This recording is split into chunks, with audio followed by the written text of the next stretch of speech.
So all the students, now chapter number 9 में क्या है, पहले तो इसका वेटेज क्या है अकॉर्डिंग टू अपना बोर्ड, राइट, कि व्हाट इज द वेटेज। तो अगर आप वेटेज देखेंगे तो सबसे पहले मैं वेटेज उसका बता दूं। वैसे एक ही क्वेश्चन, अगर जिन लोगों ने पेपर सेट देखे हैं, हालांकि पेपर सेट देखते जाना ध्यान से, इसमें आपका चैप्टर नंबर 9 का वेटेज है 4 मार्क्स। एक ही क्वेश्चन पूछते हैं, ऑप्शन वर्सेस ऑप्शन, 4 मार्क का, बराबर। सम एप्लीकेशन ऑफ ट्रिगोनोमेट्री, ऐसा आपका ऑप्शन के साथ एक क्वेश्चन आगे पूछा जाता था। अब उन लोगों का थोड़ा बहुत अगर चेंज हो गया, राइट, तो we can't say anything. Before we start, I am going to tell you, my dear students, please don't share any link and videos to other students, those who have not paid the fees. Is that clear to all? All my dear students, I request again, you have paid the fees, they haven't paid the fees, don't send any video and link to them. Now, some application of trigonometry में, right, आपका थोड़ा introduction वगैरह होगा आज।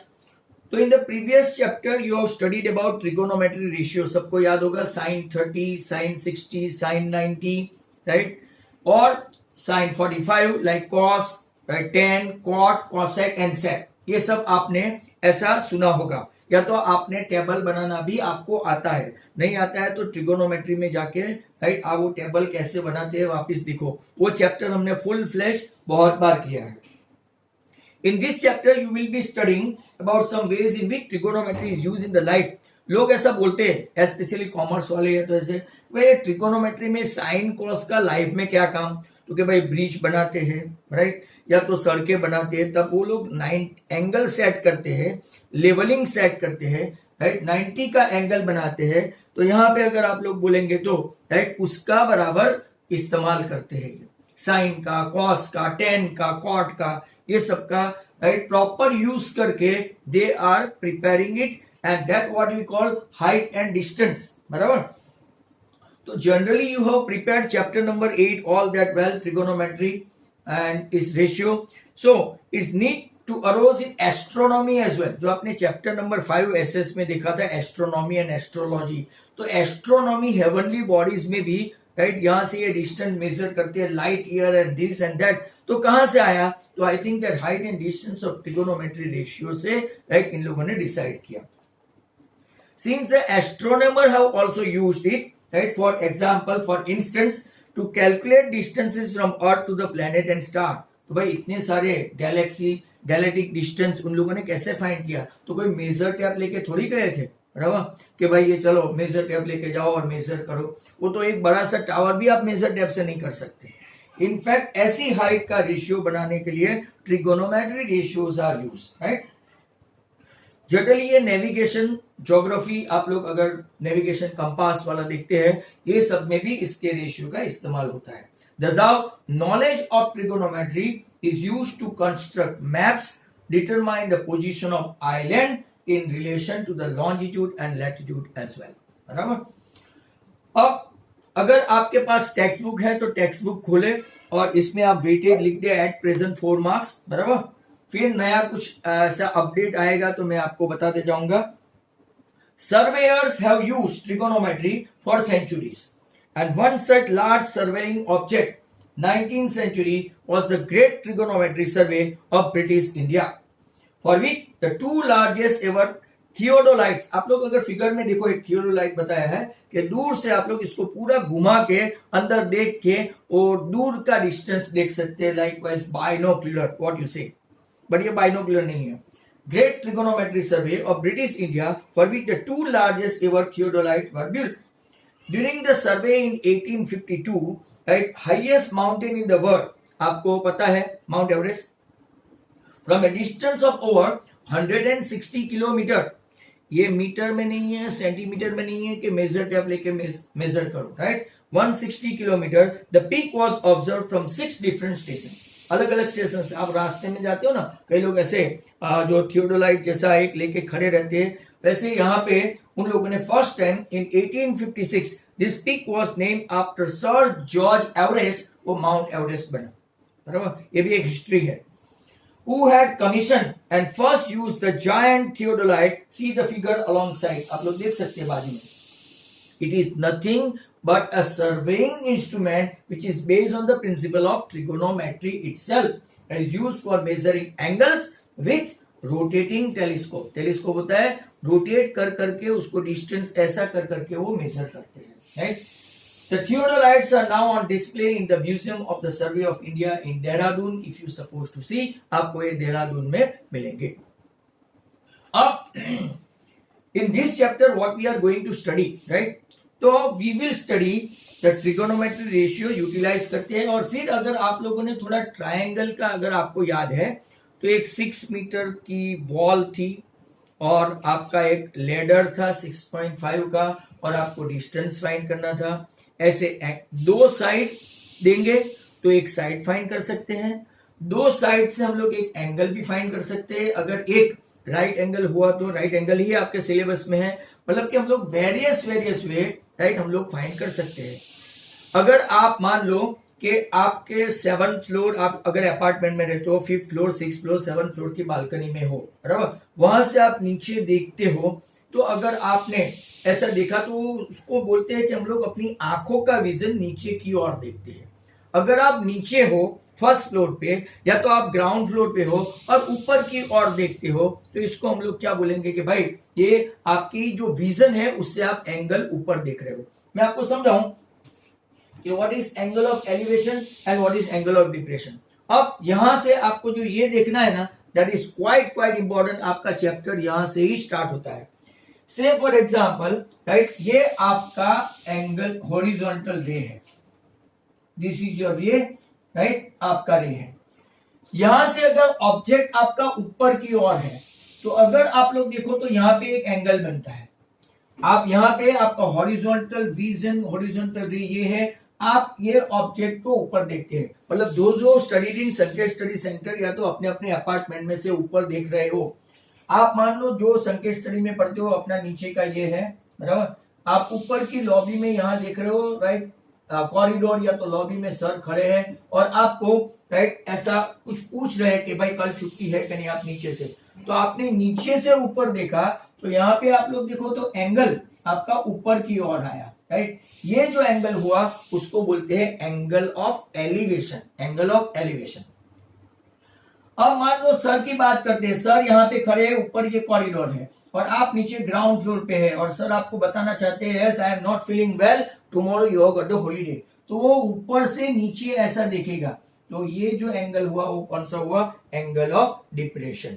मतलब कि दो type के रीजन है. एक एंगल ऑफ डिप्रेशन, अगर हम लोग राइट नीचे से ऊपर देखते हैं, देखो ये हम लोग ऐसे नीचे है, अगर आप ऊपर की ओर देखते हो तो ये जो एंगल बना, ये एंगल को हम लोग कौन सा एंगल बोलते हैं? Angle of elevation. बट अगर आप यहां पे है और आप नीचे की ओर देखते हो तो ये जो एंगल बना आपका वो कौन सा है? Angle of depression. तो आपको कुछ ऐसे वर्ड्स एमसीक्यू में भी पूछ सकते हैं. अगर वो एमसीक्यू का पेपर बनाना चाहे तो यहाँ पे देखो आप लोग खास करके राइट एक टावर जैसा दिखाया है. All the students must see now over here. और या तो एक टेक्स्ट बुक में देखो ये आपका राइट यहाँ पे एक टावर है, देख रहे हो ना, टावर है. ये लाइन ऑफ साइट है, आप ऐसा देख रहे हो, लाइन ऑफ साइट ऐसे ऊपर की ओर, like that line of sight है. अगर आप ऊपर की ओर देख रहे हो तो यहाँ पे जो एंगल क्रिएट हुआ इसको बोलते हैं एंगल ऑफ एलिवेशन. इसको क्या बोलते हैं? Angle of elevation, right, angle of elevation. और ये आपकी क्या है? तो कि ये लाइन ऑफ साइट है, बराबर, लाइन ऑफ साइट. अब एग्जैक्टली वैसा ही कुछ अगर आप लोग देखो राइट एंगल ऑफ एलिवेशन, ये आपका लाइन ऑफ साइट. यहां से आप ये जो एंगल बना लाइन ऑफ साइट और ये हॉरिजॉन्टल रे के बीच में the angle that is form between line of sight and angle of elevation, इसको हम लोग क्या बोलेंगे? राइट, इसको हम लोग बोलेंगे एंगल ऑफ एलिवेशन. अब नीचे यहां पे अंडरलाइन करो अगर आपके पास टेक्स्ट बुक है तो, राइट. दस line of sight is the line, इसके नीचे अंडरलाइन करो बच्चों. I repeat, the line of sight is the line drawn from the eye of an observer to the point in the object viewed by the observer. हम लोग जो देखते हैं हम लोग यहां से देखते हैं, और आपका लाइन ऑफ साइट ये ऐसा ऊपर जा रहा है और ये आप टावर की पिक को देख रहे हैं, तो यहां जो एंगल क्रिएट हुआ वो कौन सा हुआ? Angle of elevation. Now, need not to say that some of the students they have disappeared, but who cares now, right?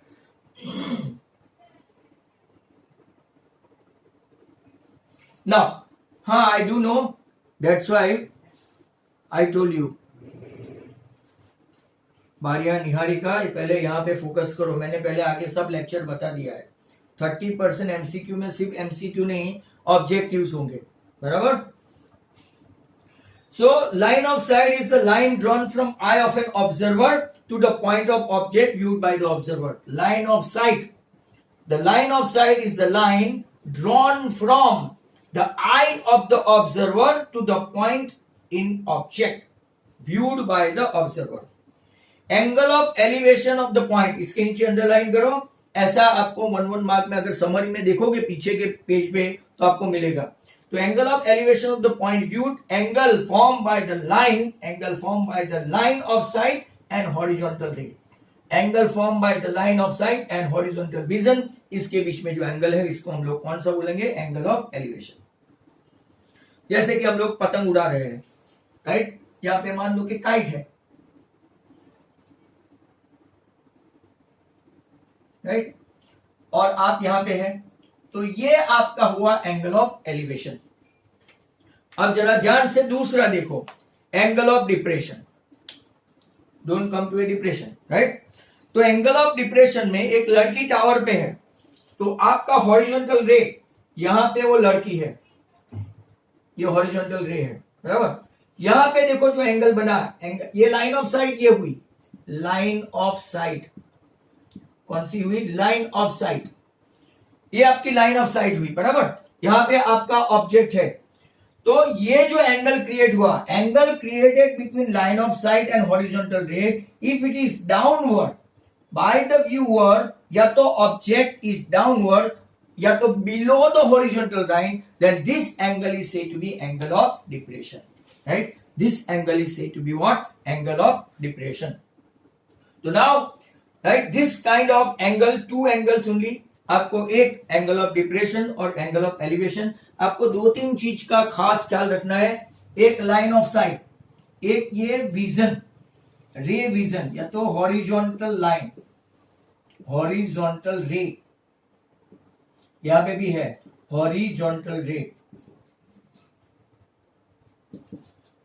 The angle created between horizontal ray and the line of sight in upward direction, then it is said to be angle of elevation. और अगर आप देखेंगे angle created between horizontal रे and line of sight downward, right? Then it is said to be what? Then what you can say? It is angle of elevation. अच्छा बच्चों, आपको movies के बारे में थोड़ा बहुत पता होता है. मूवीज K3G, कभी खुशी कभी गम, वो आपने देखा होगा. इसमें एक सीन था, रेगुलर लाइफ जैसा सीन था, राइट? अमिताभ बच्चन एंड जया बच्चन.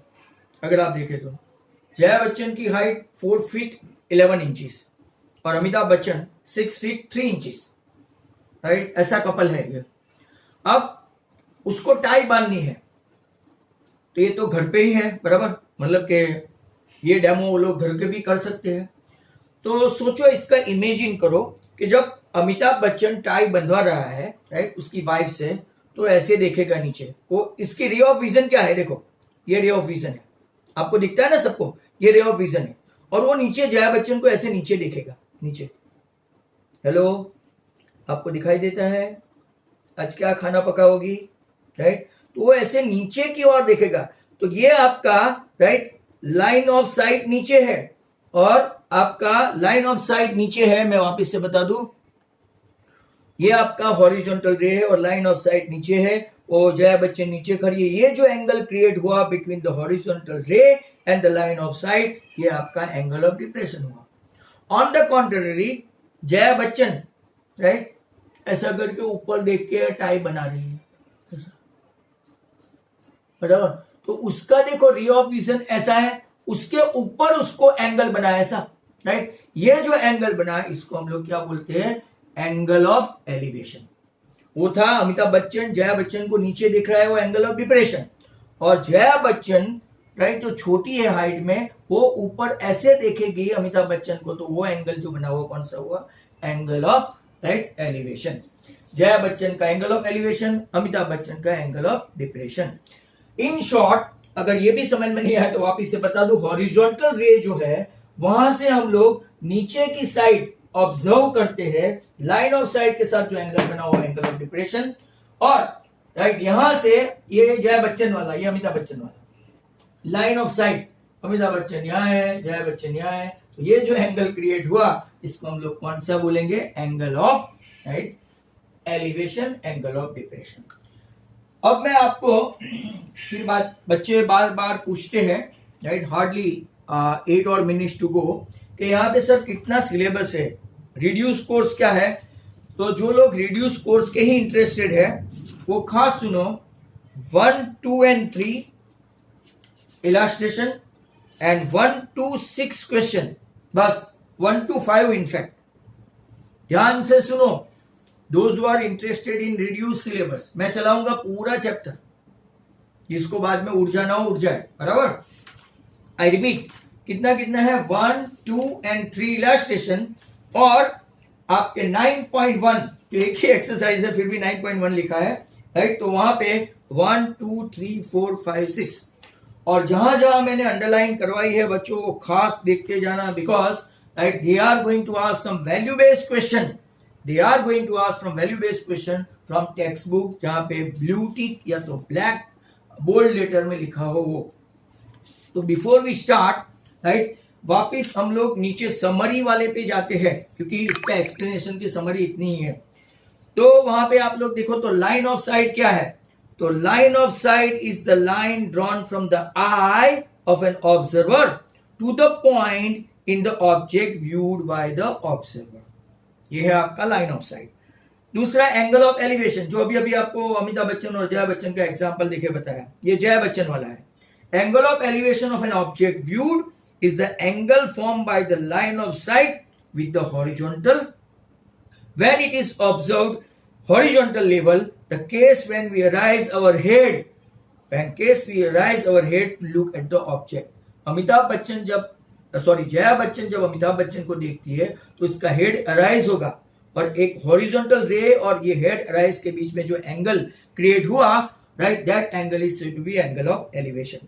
दूसरा and finally angle of depression, तो वो अमिताभ बच्चन जया बच्चन को जब देखेगा तब, तो angle of depression of an object viewed is the angle form by the line of sight with the horizontal when it is observed below the horizontal ray, right. In that case we will lower our head, ऐसा नीचे करेंगे right, to look at the object. अब इसमें से बहुत सारे student संख्या study में आगे पढ़ चुके हैं, तो कॉरिडोर में से कोई बच्चा अपना कंपास या बुक भूल गया हो तो राइट वो नीचे दूसरे स्टूडेंट्स को बोलता है ऐसा, ओ भाई तेरी बुक भूल गया है, तू नीचे दिख रहा है ना, हाँ, तो नीचे वाला ऐसा करेंगे, हाँ कल ले लूंगा आज नहीं, तो नीचे वाला जो ऐसा बोल रहा है ना, हाँ कल ले लूंगा, वो एंगल ऑफ एलिवेशन, और ऊपर वाला जो उसको बोल रहा है ना, ओ भाई तू अपनी टेक्स्ट बुक भूल गया है, कंपास भूल गया है, something you have forgotten right, तो वो बोलेगा वो उसका एंगल जो होगा एंगल ऑफ डिप्रेशन राइट। यहाँ पे आपका आइडियाज क्लियर हो जाना चाहिए। And still we have got 5 minutes, तो एक एग्जाम्पल तो बनता है, तो example number 1 we would like to see, तो let us see example 1।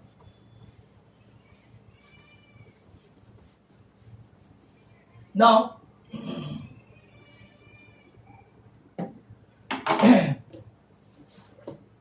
Question ऐसा है, सबके पास टेक्स्ट बुक होगी, बट फिर भी आपको खास वो देखना है कि एंगल ऑफ एलिवेशन क्या है राइट, डिस्टेंस किसका दिया है। तो question number 1, everybody should have text book right.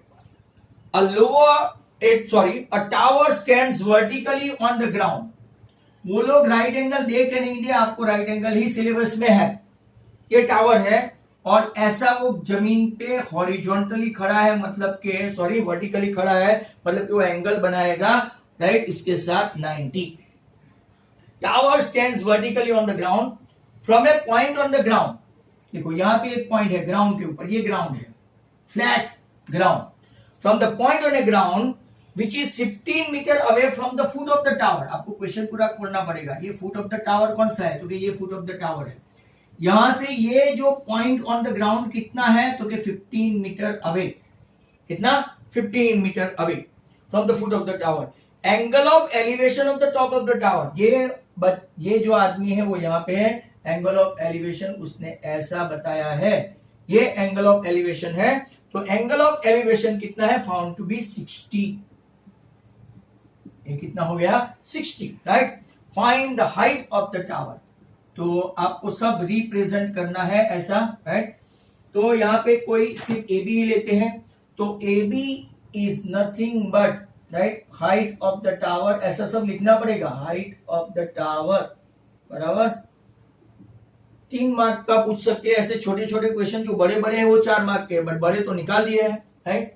Then यहां पे मैं सी ले लूं. B C 15 metre distance from the foot of the tower. कहां से? Foot of the tower to कहां तक है? फुट ऑफ द टावर से. राइट. अगर आप लोग देखेंगे तो foot of the tower to the observer, ऐसा लिख देने का. ऑब्जर्वर.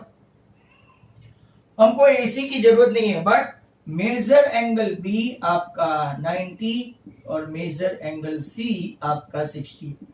आप लोग पहले से ही अनम्यूट है. अब जरा ध्यान से देखो. राइट. ये एंगल 60 का है और ये एंगल ऑफ एलिवेशन है. तो यहाँ पे हमारे पास ये है और ये है. हाइपोटेन्यूस नहीं है. तो which identity you guys will apply? Which identity? हमारे पास एंगल के कॉन्टेक्स्ट में अपोजिट साइड है और एडजेसेंट साइड है. तो कौन सी लेंगे? My dear students, I am asking you के एंगल के कॉन्टेक्स्ट में हमारे पास अपोजिट साइड है और एडजेसेंट साइड है. तो मैं क्या लूंगा? तो भाई सब बता रहे 10 10 10 10 10. आप कॉर्ड भी ले सकते हो. कॉर्ड भी ले सकते हो, पर यूजुअली हम लोग 10 ही लेंगे. तो हम लोग लेंगे 10C equal to opposite upon क्या लेंगे? एडजेसेंट. 10C मतलब क्या हुआ? 1060. राइट. 1060 है तो राइट अपोजिट क्या है? तो के AB एंड एडजेसेंट क्या है? तो के 15. 1060 इज √3. आपको ये याद रहना पड़ेगा. AB अपॉन 15 मतलब के आपका AB height of the tower 15√3 metre. अब यहां ध्यान से देखो. अगर वो √3 की वैल्यू दे देते हैं, राइट, जैसे कि √3 इज इक्वल टू 1.732 होता है. कभी कभार ये लोग 1.73 ओनली 2 डेसिमल तक. अगर ऐसा है तो ही मल्टीप्लाई करना, न तो अपने आप खुद ब खुद मल्टीप्लाई करने मत लगना. राइट. अगर वो लोग ऐसे देते हैं ब्रैकेट में कि √3 इक्वल टू 1.73, तो अगर आप लोग ऐसा देखें तो कि भाई 15 से मल्टीप्लाई करो 1730. राइट. तो आई थिंक 26.95 मीटर. अगर दे तो ही, नहीं तो आप अपने आप मत पूछना. राइट. Is that clear? तो ये आपका फर्स्ट एग्जांपल खत्म हुआ. And second one and third one. Meeting में जो लोग बैठे हैं वापिस आना. If you fail to do that, अभी एक्सप्लेनेशन हुआ है और अब सब सम्स होंगे. Is that clear? तो wait a minute. After the meeting will be over, will start. Right. Will reconnect it and join this meeting again. Oh, sorry, 25.95 है. I beg your pardon. 25.95 है. Sorry. 25.95 है. Right? तो आप लोग चाय पानी करके आओ.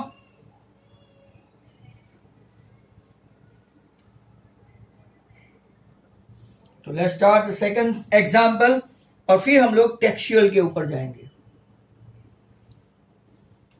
सेकंड एग्जांपल आप देखो.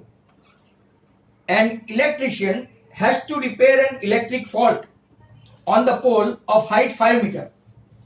मतलब कि एग्जाम्पल नंबर 2 अगर आप देखें तो एग्जाम्पल 2, इलेक्ट्रिक पोल ऐसा है, वर्टिकल होता है, और वो कितने मीटर, 5 मीटर का पोल है। इलेक्ट्रिशियन को ऊपर तक जाना है, बराबर। Electrician has to repair an electric fault on a pole of height 5 meter, she needs to reach the point 1.3 meter below the top of the pole. मतलब ये टॉप ऑफ द पोल से कितना नीचे, 1.3 मीटर, इतना टॉप ऑफ द पोल से नीचे उतरना है, मतलब इतना हाइट पे है, right, below the top of the pole to undertake the repair work. What should be the length of the ladder, मतलब कि उसको क्या फाइंड करना है, लेंथ ऑफ द लेडर, ये यहां से, हाँ यहां से लेंथ ऑफ द लेडर हमको फाइंड करना है। What should be the length of the ladder that she should use which when inclined to an angle 60 degree.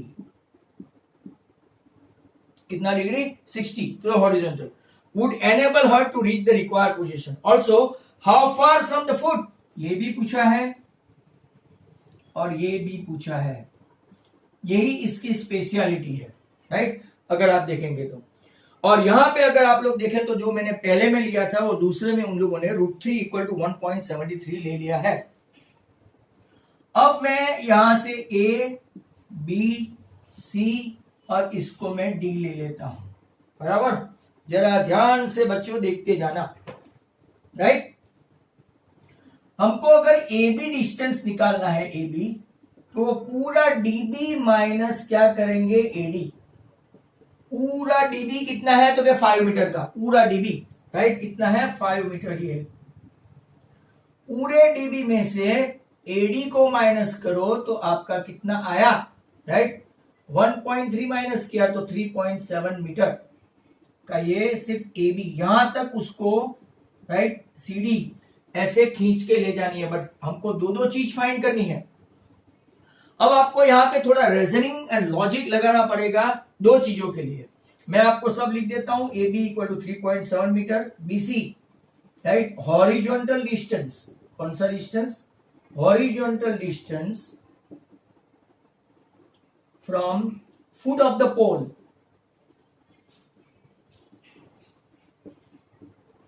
To point of observation, इसको क्या बोलते हैं, पॉइंट ऑफ ऑब्जर्वेशन।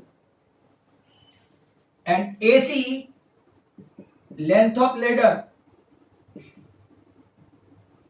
बराबर।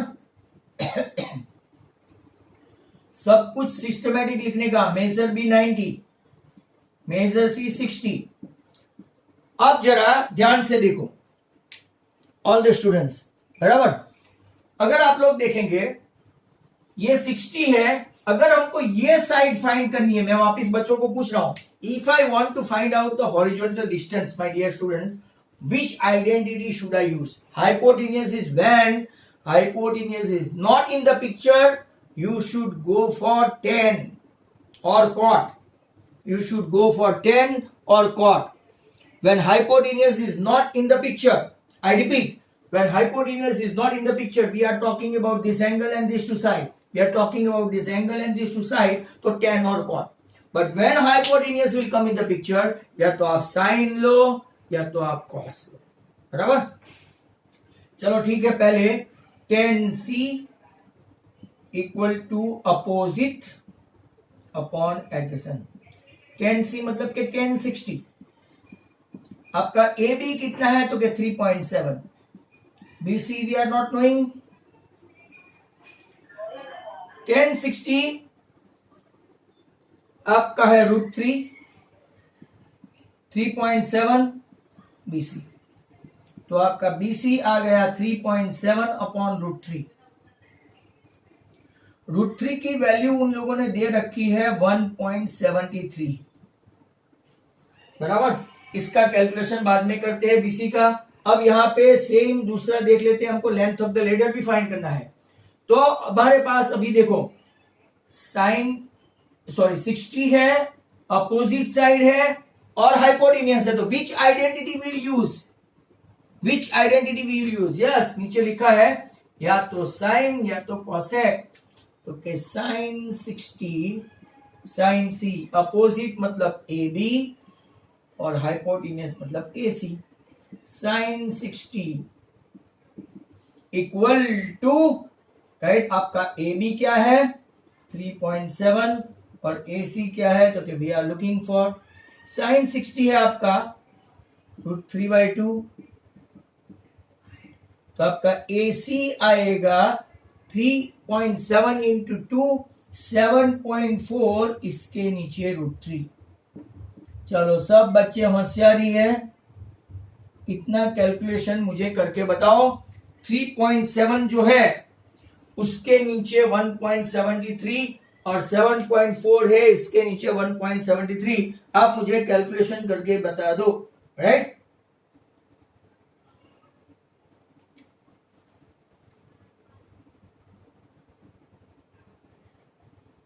Approx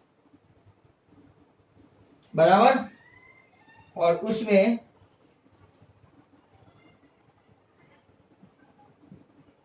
metre unit नहीं लिखने पर सर आप मार्क्स काटते हैं। अप्रोक्स तो आपका ये एक एग्जाम्पल नंबर 2 भी खत्म हो गया, राइट।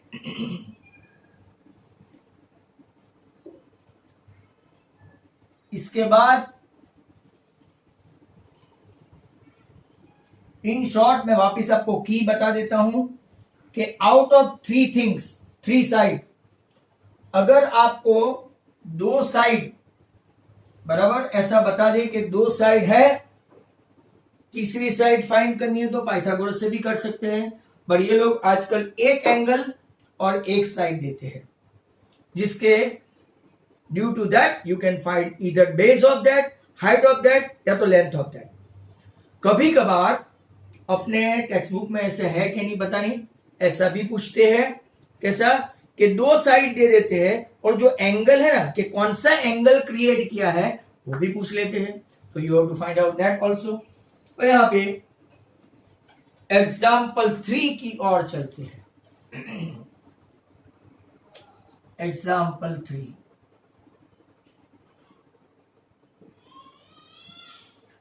क्वेश्चन देखो, एन ऑब्जर्वर 1.5 मीटर टॉल, एक लड़की है, देखो नीचे बराबर ध्यान से, 1.5 मीटर टॉल बराबर, इज 28.5 मीटर अवे। कितना दूर है, तो 28.5 मीटर अवे, तो ये डिस्टेंस भी पैरेलल हुआ तो वो भी कितना होगा, आंखों से भी वो पांव से भी वो 28.5 मीटर। लड़की की आंख यहां पे है, लड़की ऐसे खड़ी है, आप मेरे जैसा ड्राइंग मत करना, हाँ। एन ऑब्जर्वर, लड़की बताई है, right, 1.5 metre tall, 28.5 metre away from the chimney, यहां पे एक चिमनी बताई है,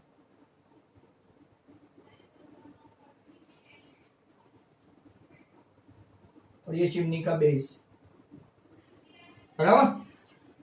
ऐसा बोलते हैं angle of elevation of the top of the chimney from her eyes,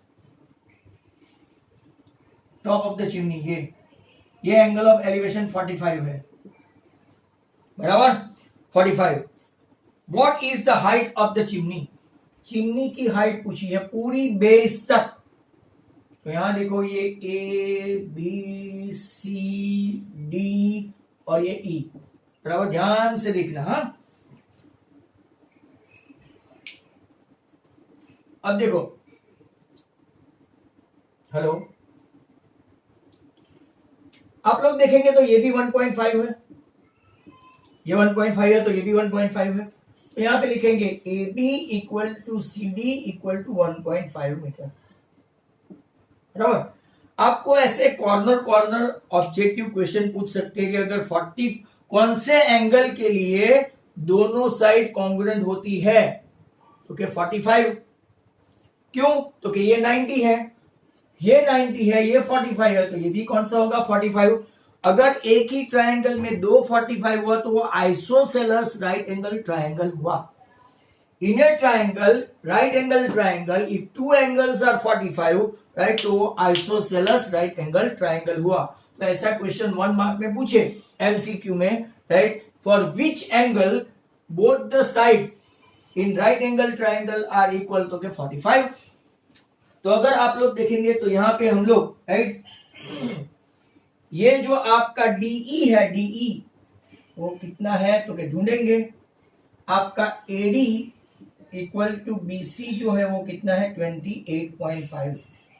अब जरा ध्यान से देखो, ये ट्रायंगल ईडीए, हाँ ईडीए, ईडीए, इसमें मेजर डी 90 है, मेजर ए 45 है।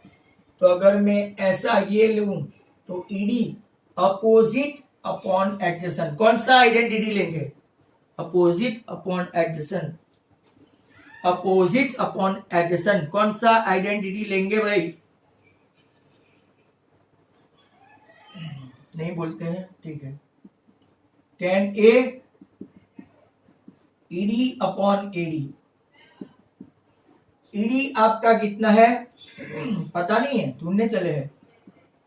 एडी आपका 28.5 है और tan A मतलब के 1045 है। 1045 की वैल्यू आप लोग टेबल से जानते हो 1, मतलब कि आपका ईडी कितना आ गया, ईडी आया 28.5। हमको तो पूरी चिमनी की हाइट चाहिए, ये बेस तो रह गया, मतलब कि ED plus DC that is equal to CE, chimney height, बराबर। तो 28.5 प्लस वो लड़की की हाइट जितना, ये बेस 1.5, ये 30 मीटर का चिमनी हुआ। अच्छा क्वेश्चन है, लाइकली टू बी आस्क्ड, ठीक है। यहां तक जितने इलास्ट्रेशन थे सिलेबस में वो सब आ गए हैं। अब मैं आपको ले जाता हूं एक्सरसाइज 9.1 पे, बराबर।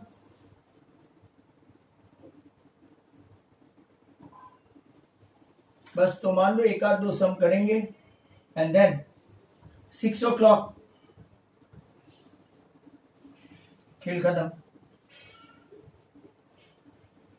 पहला दिन है ना, धीरे धीरे 5-5 मिनट बढ़ाते जाएंगे।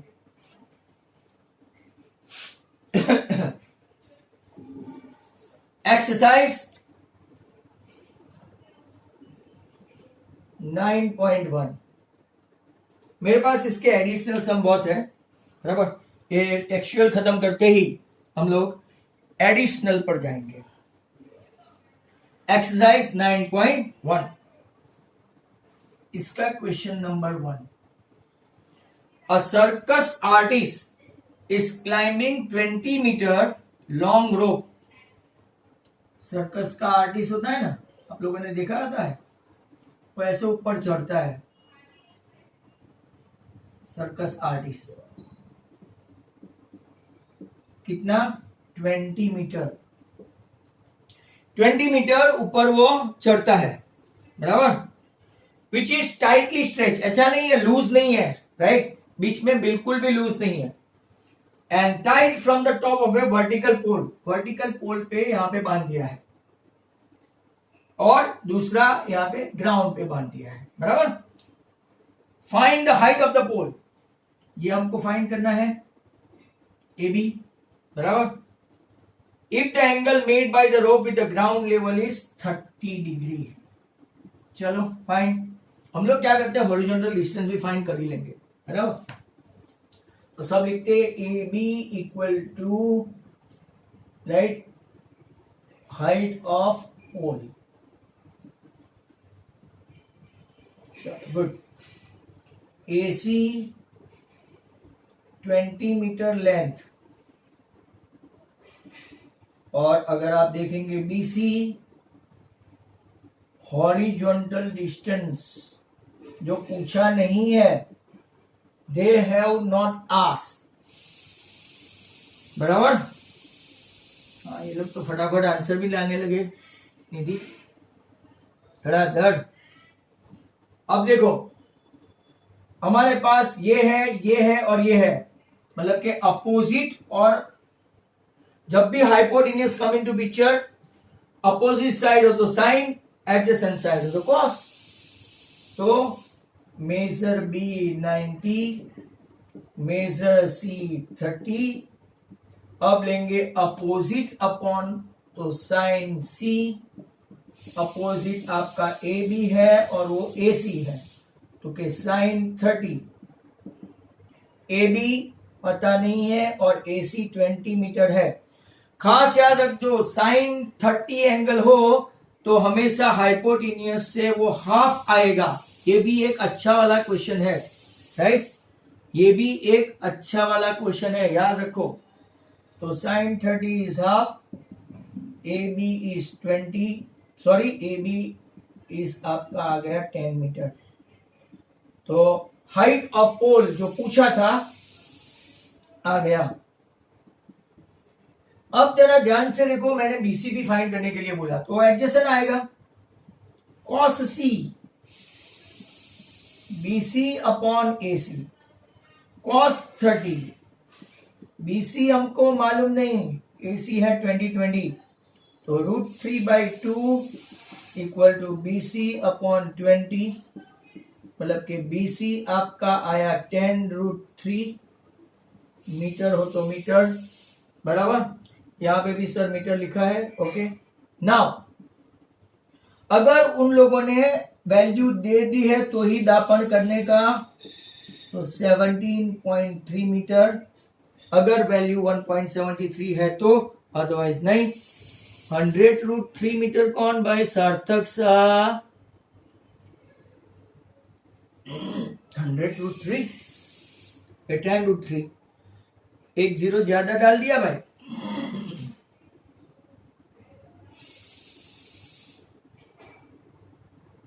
ओके ओके ओके, ये था आपका पहला सम।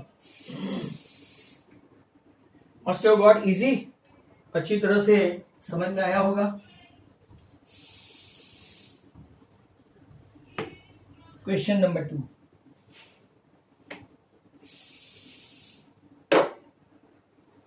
कोई भी ये सम हो जाए तो बाद में चले मत जाना, थोड़े बहुत क्वेश्चन पूछने हैं आपको, right? Now number 2 is extraordinary one, very important. A tree breaks due to storm. ऐसा बड़ा सा ट्री है, तो एक्चुअली यहां से टूट गया और जो ऊपर का हिस्सा है ना, वो एक्चुअली टूट के ऐसे आ गया, बैंड होके। ध्यान से समझना।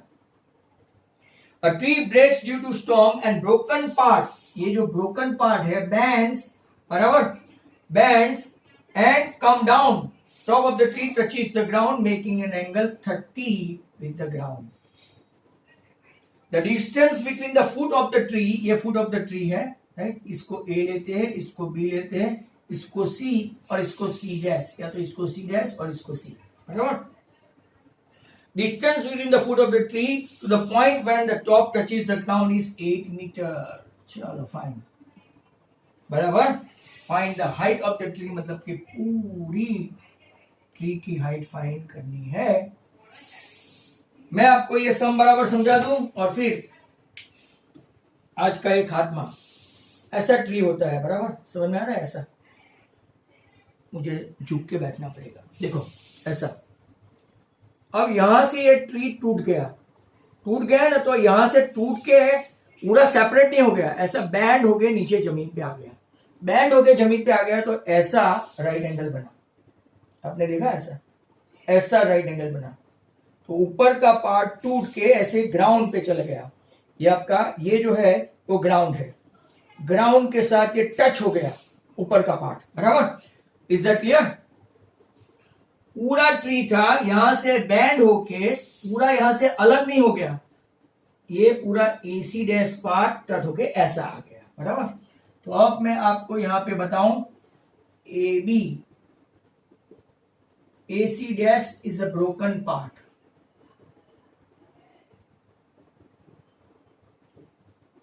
That is equal to AC touches the ground.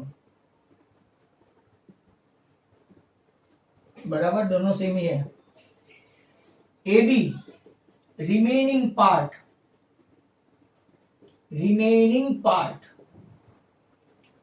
of tree जो सस्टेन किया, और BC distance from foot of the tree and ground where the broken part touches the ground. बराबर है? ये राइट एंगल है. पहले ये पार्ट ढूंढते हैं, फिर ये पार्ट ढूंढते हैं. वापिस से बच्चों ध्यान से देखो. राइट, ये है, ये और ये है, अपोजिट है, एडजेसेंट है और एंगल है. बराबर. तो मेजर बी में लिखता हूं 90 और मेजर सी में लिखता हूं 30. अगर ये इतना है तो मैं कौन सी आइडेंटिटी लूं? चलो भाई फटाफट, कौन सी आइडेंटिटी लूं? साइन लू, टेन लू, क्या लू? Tan. Good. Tan C A B upon B C. Tan 30 A B पता नहीं है, बी सी 8 है. 1/√3 equal to A B upon 8. Therefore AB equal to 8/√3 meter. तैयार रखो 1, पार्ट 1. दूसरा भी ये है, ये है, मतलब हम लोग क्या लेंगे? cos 30. ट्रायंगल वही है, triangle ABC. Adjacent upon AC. cos 30 is √3/2.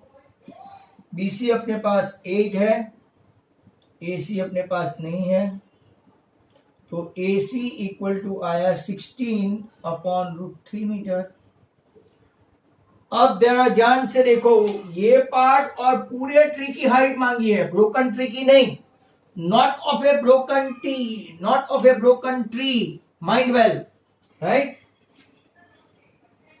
भाई, ये 8√3 कैसे आया? अतिका 8√3 नहीं, 8 के नीचे √3. अगर क्रॉस मल्टीप्लाई करो तो ऐसा आएगा, हेंस ऐसे आएगा. बराबर. सार्थक. आप लोग फाइनल आंसर तो नहीं बोल रहे हैं ना? Now height of tree AB plus AC बराबर, that is BC dash 8/√3 plus 16/√3. शायद आपने फाइनल आंसर लिखा है 24/√3. तो √3 इंटू √3 3 हो गया. हाँ, आप लोग फाइनल आंसर लिख रहे थे. Okay okay good. √3 3, तो आपका आंसर आया 8√3 meter. Height BC of a tree. Very good. तो I think you must have enjoyed today, very first day, and hence we could have done one or some, but today not. Right?